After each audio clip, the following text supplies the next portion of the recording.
जय हिंद दोस्तों, नमस्कार, गुड आफ्टरनून। आप सभी लोगों का स्वागत है हमारे इस यूट्यूब चैनल में। यूपीएसआई का सपना सजोए हैं तो डरने की बात नहीं है। मैं आपके साथ, आपका दोस्त, आपका होस्ट, हिंदी की परीक्षा में आपको 100% नंबर दिलाने के लिए आपके लिए प्रतिदिन हर टॉपिक का वीडियो लेकर आ रहा हूं।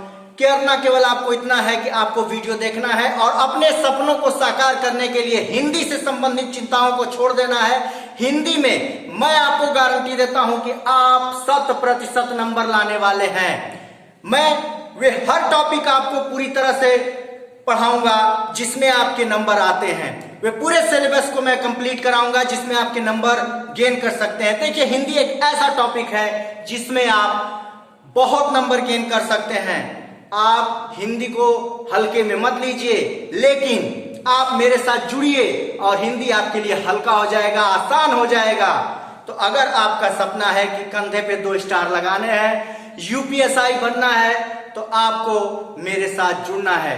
जुड़िए। हमारा ये जो यूट्यूब चैनल है ये आपके सपनों को साकार करने के लिए पूरी तरह प्रतिबद्ध है, क्योंकि आपकी सफलता ही हमारा ध्येय है।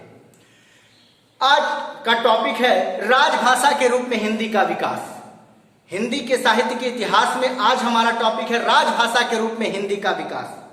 पिछला वीडियो मैंने आपको अपभ्रंश और बोलियों के वर्गीकरण के बारे में दिखाया था। उसमें कुछ चीजें छूट गई थी। जैसे उसमें एक चीज छूट गई थी कि बिहार क्षेत्र की 3 बोलियां कौन कौन सी है। तो मैं इस वीडियो में उसको थोड़ा सा इंक्लूड करूंगा। उसके बाद आपको राजभाषा के रूप में हिंदी के विकास के बारे में बताऊंगा। मैं आपको फिर से यही बताना चाहता हूं दोस्तों कि जितने चीज मैंने पढ़ाई है अभी तक आपके यूपीएसआई के लिए, अभी हिंदी के साहित्य की बात मैं कर रहा हूं, तो हिंदी के साहित्य मैंने जो टॉपिक पढ़ाया मैं गारंटी दे रहा हूं उसी टॉपिक में से आपके क्वेश्चन बनने वाले हैं। ये आप जान लीजिए। चलिए तो फिर स्टार्ट करता हूं। मैं शुरुआत करता हूं आपके हिंदी के इतिहास का जो छूटा हुआ भाग था, बिहार क्षेत्र में हिंदी की 3 बोलियों के बारे में। तो आइए देखते हैं बिहार क्षेत्र में हिंदी की 3 बोलियां कौन कौन सी हैं। देखिए, मगही, भोजपुरी, मैथिली, ये बिहार क्षेत्र की 3 बोलियां हैं। बिहार क्षेत्र की 3 बोलियां हैं। यहां पे लिख लीजिए, बिहार क्षेत्र की ये 3 बोलियां हैं। बिहार क्षेत्र की ये 3 बोलियां हैं।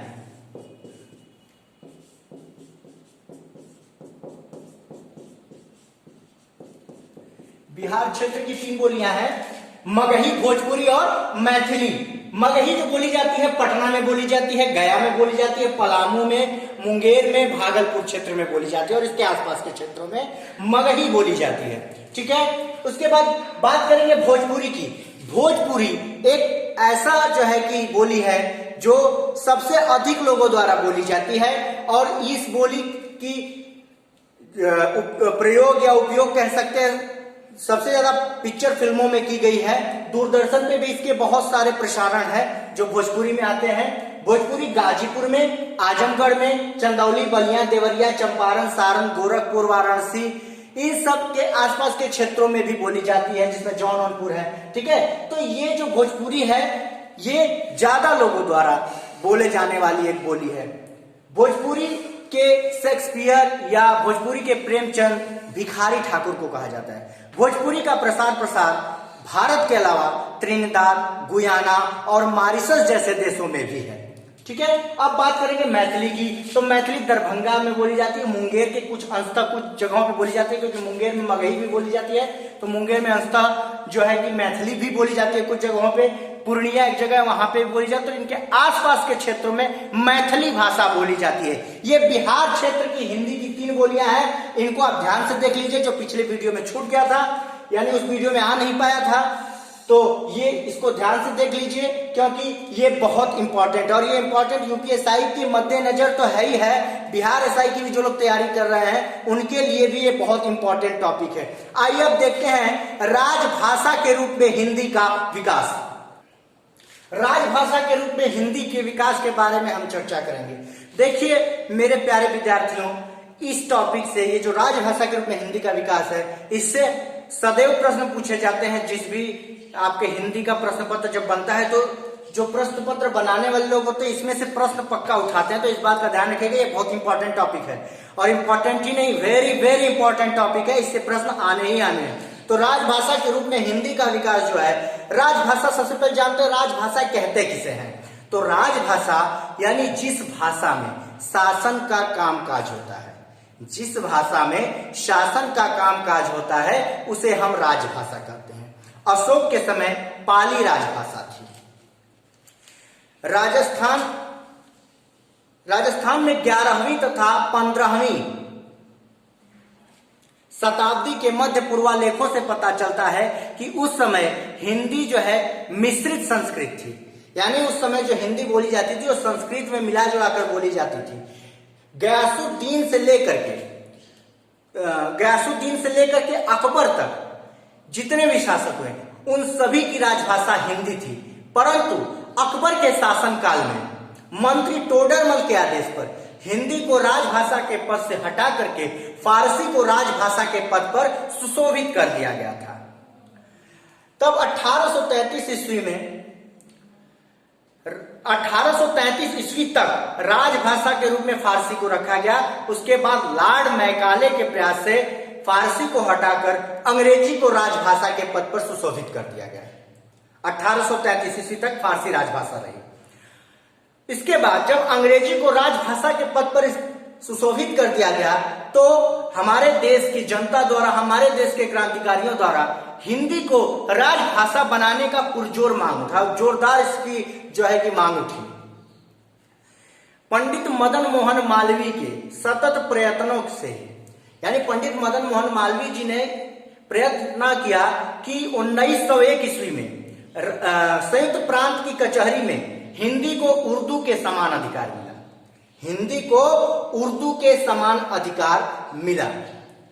पंडित मदन मोहन मालवीय जी ने सबसे पहले हिंदी भाषा का नाम दिया था, इसको हिंदी कहा था।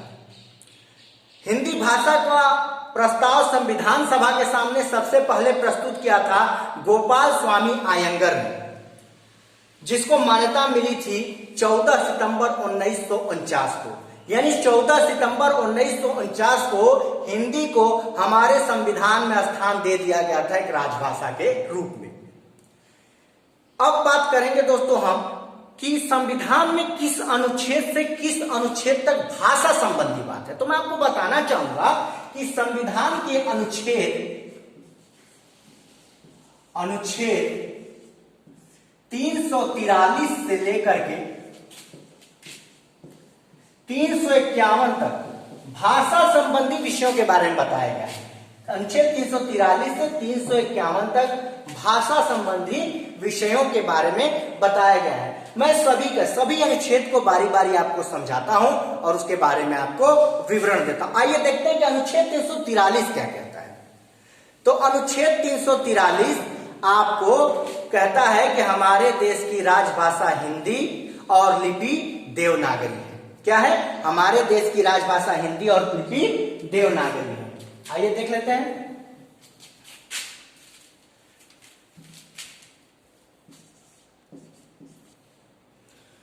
देखिए अनुच्छेद 343 में क्या कहा गया कि संघ की राजभाषा हिंदी और लिपि देवनागरी है। यानी हमारे देश की जो राजभाषा होगी वो हिंदी होगी और उसकी लिपि क्या होगी? देवनागरी होगी। 344 में कहा गया कि राजभाषा संबंधी आयोग और संसद समिति का उल्लेख है। यानी राजभाषा संबंधी आयोग के बारे में चर्चा की और संसद समिति का उल्लेख है कि इसमें कितने सदस्य रखे जाएंगे राजभाषा आयोग की सिफारिशों के जांच के लिए। 344(1) में कहा गया कि राजभाषा आयोग का गठन, तो राजभाषा आयोग का गठन किया गया 7 जून 1955 को राष्ट्रपति के द्वारा। 344(1) में इसके बारे में उल्लेख है। 344(4) कहता है कि राजभाषा आयोग की सिफारिशों के जांच के लिए एक समिति का गठन किया गया। इसमें एक समिति के गठन के बारे में बताया गया जिसमें लोकसभा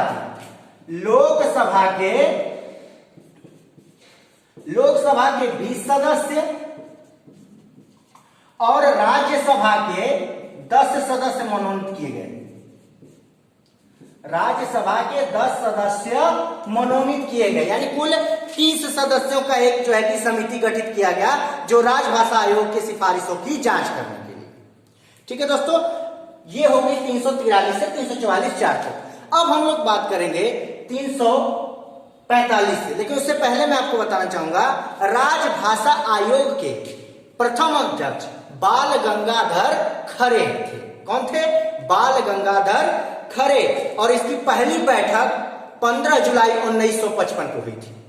राजभाषा आयोग के प्रथम अध्यक्ष बाल गंगाधर खरे थे और इसकी पहली बैठक 15 जुलाई 1955 को हुई थी। अब बात करेंगे अनुच्छेद 345 की।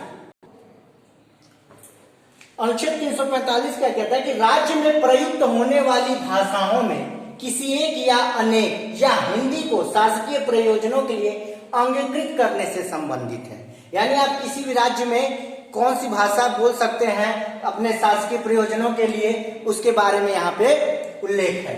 उसके बाद 346 कहता है कि एक राज्य तथा दूसरे राज्य के मध्य तथा राज्य और संघ के मध्य संचार की भाषा वही होगी जो उस समय संघ की राजभाषा हो, है ना, जो संघ की राजभाषा होगी। यानी संघ की राजभाषा का मतलब जो भारत गणराज्य की राजभाषा होगी।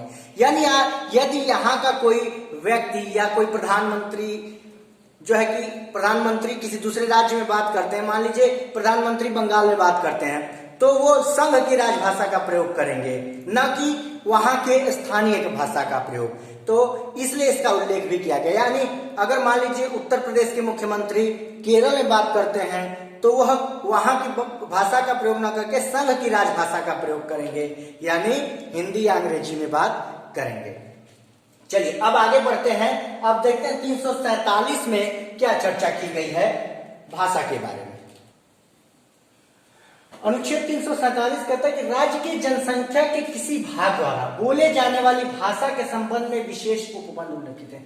यानी राज्य की जो जनसंख्या है वो अपनी भाषा को बोल सकता है, इस बारे में इसमें उल्लिखित है। यानी अपने राज्य की जनसंख्या द्वारा अपने राज्य की भाषा को बोलने के लिए बिल्कुल छूट है, वो बोल सकता है अपने राज्य की जो भाषा है। उस पर कोई दबाव नहीं होगा कि आप संघ की राजभाषा का ही प्रयोग करें, ऐसा कोई दबाव नहीं होगा। वो अपनी राजभाषा को जो है कि बोल सकते हैं, यानी अपने राज्य की भाषा को बोल सकता है। उस पर इस बात का दबाव नहीं होगा कि भैया आप संघ की राजभाषा ही बोलिए। यानी अनुच्छेद 346 का इस पर दबाव नहीं होगा। अनुच्छेद 346 का कहाँ दबाव होता है? जब कोई व्यक्ति जो है कि अपने राज्य से दूसरे राज्य में संचार करता है या बात करता है, या कोई दूसरे राज्य में जाके बात करता है, तो ऐसी स्थिति में क्या होता है कि संघ की जो राजभाषा होती है उसका प्रयोग करना पड़ता है, क्योंकि वो ऐसी भाषा होती है कि किसी भी राज्य में सबको आता है।